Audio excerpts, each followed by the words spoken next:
Au Moyen-Âge, une loupe, c'est une excroissance, une tumeur, un morceau qui pend. Faire la loupe, c'est tirer la langue. Par la suite, une loupe, c'est une grimace. Cela vient du latin lupa. Une lupa, c'est une masse informe. En celte, on dit lipa. Ouais, alors les loupes, dans le patois, la manière la plus, je dirais, courante qu'on utilise les loupes, c'est les lèvres. Hein, il donne un bec sur ses loupes. Hein. Ou tu vas prendre une claque sur tes loupes. Là, je suis un peu extension au-delà des lèvres, puisque les loupes, c'est dans le sens visage complet, quoi. Hein. Là, t'as pas une bac sur tes loupes, c'est un macaron sur tes loupes, ou une claque dans tes loupes. La lippe, c'est la lèvre inférieure, surtout quand elle est grosse et charnue. En allemand, en anglais et en québécois, c'est identique. Lip ou lip. Être lipu, c'est avoir de grosses lèvres. Un fripe-lip, c'est un gourmand. Liper, c'est manger avec tellement d'appétit qu'on a les lèvres pleines de nourriture. Là, on dit quelquefois, quelqu'un qui est en train de boire quelque chose, il dit il lipe. Il est en route à liper sa verre. Dans le sens où il boit en faisant ça. Reliper, c'est boire la part de quelqu'un d'autre. Dans le patois boulonnais, on dit les loupes pour les lèvres, et surtout pour la lèvre inférieure. De quelqu'un qui a de grosses lèvres, on dit Ariel de loupe. Ariel de loupe. Qui m'entend qui loupe. À quelqu'un qui baille de façon très exubérante, sans mettre la main devant la bouche par politesse, on peut dire Oh, Ariel de loupe. Oh, guette-le. Elle a des loupes comme des barabaquets, elle. Elle a de grosses lèvres, elle est lipue. Jadis, on faisait la lessive dans des grands baquets en bois, dont le bord était arrondi. On déposait le savon sur les anses des baquets. On pouvait également y baigner les petits-enfants pour les laver. Elle a des loupes comme des bords de baquets. Ouais, elle a des loupes comme des bords de trottoir. Elle a des loupes comme des bords de trottoir. Elle a des loupes comme une vieille jument. Ouais, regarde, il a des loupes, on dirait les arbres de pot de chambre, lui. Oh, lui, il a des loupes comme des arbres de pot de chambre. Oh. Quelqu'un qui est lipu peut recevoir le sobriquet de grosse loupe ou longue loupe. Lui, il a des loupes comme des arbres de batiao. Il a des lèvres comme des rebords de bateau. Il a des loupes comme des bords de batiao. Oh, va-t'en brasser ça le matin, cœur gentil. T'as des loupes comme un seyo, ti. Un seyo, c'est une baudroie, dont on mange la queue, la lotte, et qui a une grosse tête disproportionnée, avec de grosses lèvres. Oh, il a des loupes comme un seyo. Ouais, alors des loupes comme un seyo, ouais, le seyo, c'est la lotte, hein, la baudroie, hein, qui a une gueule terrible, hein, une gueule de seyo, hein, quand on parle de quelqu'un. Ça se met un petit peu à tous les sauces, hein, une gueule de seyo, hein, chez le gars qui parle souvent, chez le gars qui a une mauvaise langue aussi, hein, il a une gueule de seyo, hein, ou qui crie fort. Et puis le seyo, effectivement, comme il a une grande gueule, il a des grandes lèvres, hein, il a des loupes de seyo, ouais. Par extension, les loupes correspondent au sexe féminin. Il a des loupes, on dirait un canard. Il a de grosses lèvres tombantes ou inversées comme de vieilles femmes. Il a des loupes, on dirait le canard à Marie Coquet. Ou bien Oh, il a des loupes, on dirait le canard à Rose Lacroix. la célèbre vendeuse de crevettes. D'une personne âgée qui tremble des lèvres en mangeant, on peut dire Elle bat des loupes comme un tien qui mâche des croûtes, elle.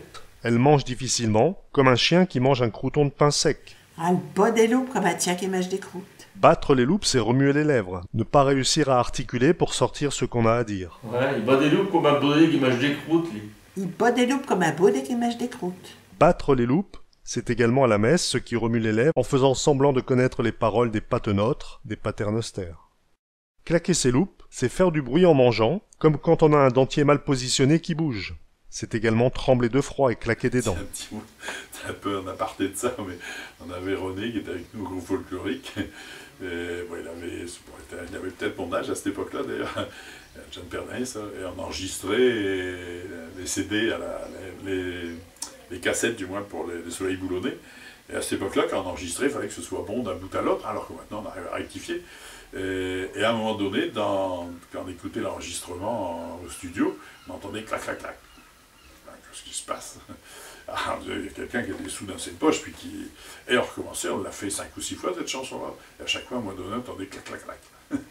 Et c'est au René, c'est dans qui claquait, mais il a fallu un sacré moment avant qu'on arrive. Ce moustache a le qui sur ses loupes.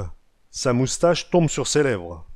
À un petit enfant qui a le nez qui coule, on dit Ouais, mouktané puis lek mes loupes. Allez, viens donner un petit bec à Oma. « Mouche-toi avant de me donner une bise. » Oui, parce qu'avant, c'était fréquent, hein, les mariottes qui viennent dans le morve, et puis donne un bec à cet homme, arrête. À un enfant qui rentre de l'école, le visage sale et barbouillé, on dit Hé, Crado, va laver tes loupes. Oui, va laver tes loupes. un habit à faire loupe, c'est un habit déchiré. Des ferloupes ou des loupettes, ce sont les franges d'un rideau. Des loupettes, ce sont également des petites lèvres, les lèvres des petits-enfants. Faire loupe ou faire loupette, c'est faire la moue. La petite grimace que font les enfants en avançant la lèvre inférieure. Regarde-le. Il va brun, il fait ce loupette, là. Oh, il fait sloupette, regarde-le, petit pépère. T'en fais une loupe, t'en fais une tête. Oh, il fait une loupette, oh, petit loulou. On peut dire aussi, il fait lipette. Ouais, les loupettes, c'était souvent dans le sens un petit tuyau, par exemple, au moment qu'il va pleurer.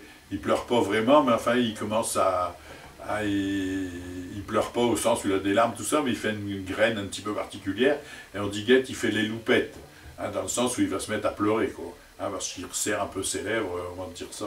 La loupette précède souvent les pleurs. D'un enfant qui fait la moue avec les coins de lèvres tombants, on peut dire « Stéphane, il faisait petite loupette » ou « Stéphane, il faisait petite lipette ». Il était prêt à pleurer. Petit effort, il fait une petite loupette, là. Bon, regarde l'éléphant, il fait une petite loupette, oh. Faire quelque chose à la loupette, c'est faire quelque chose du bout des lèvres, à contre-cœur, ou bien en cachette, comme travailler au noir. Ouais, bah, si c'est pour faire une loupette, ben fais-le pas, hein. Ouais, bah non, si c'est pour faire quelque chose à la loupette, c'est pas le peine, hein. À quelqu'un qui vous ennuie, vous pouvez dire Regarde pas tes loupes, petit. « Fais attention ». Les gars, bah tes loupes, hein. Si je t'attrape, tu vas voir. Si fais gaffe à tes loupes, hein. Fais gaffe à tes loupes, hein, je te le dis, hein. Guette ben ce que t'es va attraper sur tes loups, petit. Ravisse tes loupes, il pourra ben leur arriver des bricoles. Regarde tes lèvres, il pourrait leur arriver des problèmes. Si tu continues, tu vas prendre un marron sur tes loupes. Fais gaffe. Si, tu vas prendre un marron sur tes loupes. Si t'es va prendre un marron sur tes loupes, t'es va te demander qui c'est qui a éteint la lumière. Tu vas prendre un macaron sur tes loupes, petit. Fais gaffe. Tu vas prendre un coup sur la figure. Tu vas prendre un macaron sur tes loupes, tu vas pas le voir arriver. Tu vas attraper un coup de patate dans les loupes, tu vas voir. Tu veux que je te casse la figure? Si, ma patin, dans les loupes, tu vas l'avoir. Un coup de patin à loupe, ça c'est une expression des matelotes, hein, les patins c'est leur sabot, hein. Comment tu vas prendre un coup de patin dans les loupes? Hein, les patins, c'est les sabots que les matelotes ils portaient du costume de travail, hein, pour aller au boulot. Tous les jours, c'est pour ça qu'ils avaient du pied. Et quand ils se battaient, on retrouve ça dans les comptes rendus du tribunal, quelquefois, quand deux matelotes ils se battaient, on disait elles se sont battues avec leurs patins. Hein. À relever les loupes à quelqu'un, c'est lui mettre une claque. Oh, ma fille là, il y a un coup de poing dans les loupes. Ouais, ben il va foutre un coup de poing dans les loupes, lui. Je vais maquer tes loupes, je vais te gifler. Tu vas prendre un mac dans les loupes, lui. Fais gaffe. Un mac d'un tes loupes, c'est une gifle sur la figure. Tu vas prendre un mac dans tes loupes. Maquer les loupes peut également vouloir dire embrasser goulûment. Je dis macro ces loupes. Je vais te bourrer les loupes, je vais te taper, te casser la figure. Tu seras tout gonflé. Mais il bourrait les loupes, ce qu'il a. Je vais bourrer ses loupes. Cela peut avoir un sens moins violent. Oh, bah non, il y en a foutu plein les loupes. Oh. Il m'a postillonné dessus. Ouais, il m'en a foutu plein les loupes. Bon, il m'en a foutu plein les loupes. Hein. La prochaine fois, j'ai dirai qu'ils mettent des gros lots, ça d'être arrivé. Hein. Ouais, il en a pris plein les loupes, là. Ouais, non. J'en ai pris plein la figure, j'en ai pris pour mon grade. Oh, je n'ai pas plein les loupes. Des enfants qui ont fait des bêtises, ou bien qui sont en retard, peuvent dire Ouais, bah, quoi, nous allons prendre dans les loupes, tu vas voir. « On va se faire engueuler, Quoi que nous allons prendre dans les loupes? on va se prendre une raclée. Vous, quoi que c'est que vous allez prendre dans les loupes? Mais je vous le dis, hein. Qu'est-ce que vous allez prendre ?» Ah, un homme qui traîne dans un bar et qui tarde à rentrer, sachant que sa femme va le sermonner, on peut lui dire Tu vas voir quand c'est que tu vas prendre dans tes loupes, petit. Quoi que tu vas reprendre dans les loupes, petit, hein. de quelqu'un qui a les lèvres gonflées par un coup ou par une piqûre d'insecte, on dit Bah, lui, c'est grosse loupe le clair. Je vais bien foutre plein les loupes. « Je vais lui en mettre plein les yeux, je vais l'épater. Je vais n'y à foutre plein les loupes. » À quelqu'un à qui vous avez cloué le bec, vous pouvez dire Tiens, prends dans tes loupes. Tiens, prends son dans tes loupes. Le poêle à loupe, c'est le poêle flamand qui était en usage dans la marine à Boulogne et qui comporte une espèce de gueule avec de grosses lèvres. Un fût flamand, c'est un fût à grosse loupe.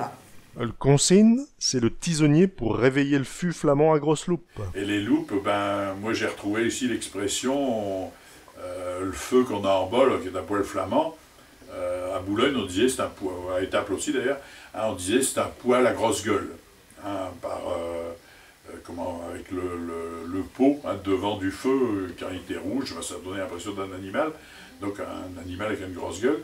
Et un jour, ben, y a des gens du Portel qui m'ont dit « Ah non, non, au Portel, on disait pas ça, hein, pour nous c'est un poêle à grosse loupe. » Hein, effectivement, en bas de ce feu, en bas du pot, de l'endroit qui chauffe, il y a une partie en relief, hein, un peu qui dépasse du pot et qui lui fait ressembler à une lèvre. Hein. Donc au Portel, soi-disant que ces feux-là, on les appelait des poêles à grosse loupe, hein, des poêles à grosses lèvres.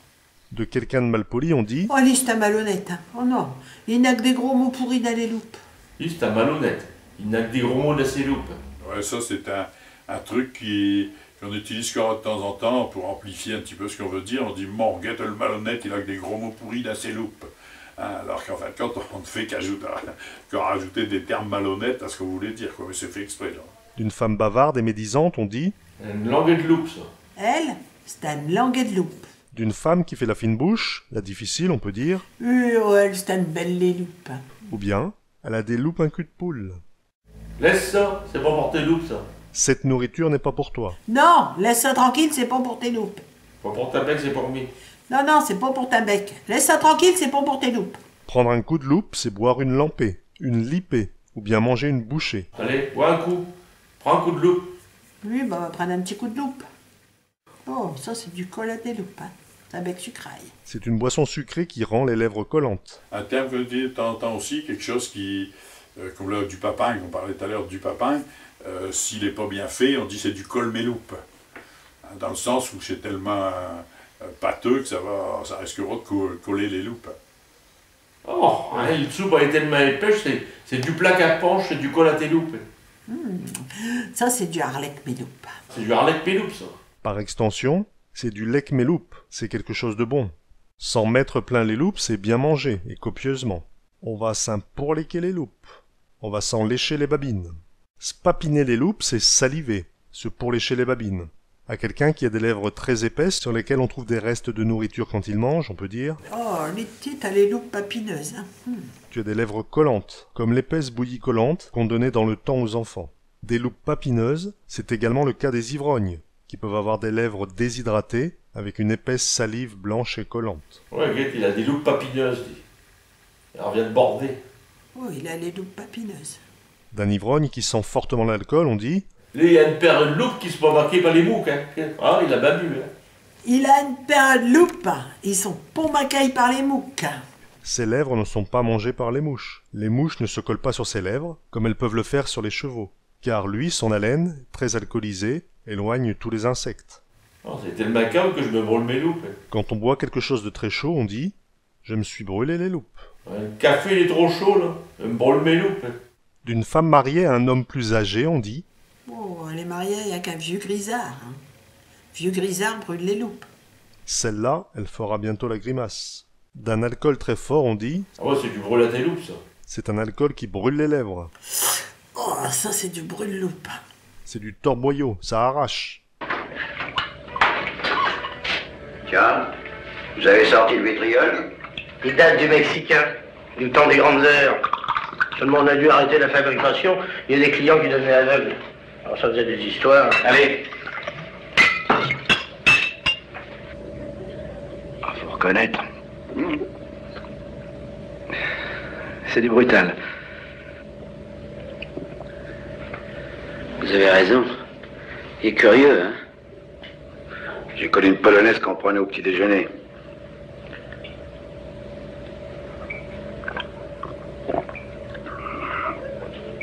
Faut quand même admettre que c'est plutôt une boisson d'homme.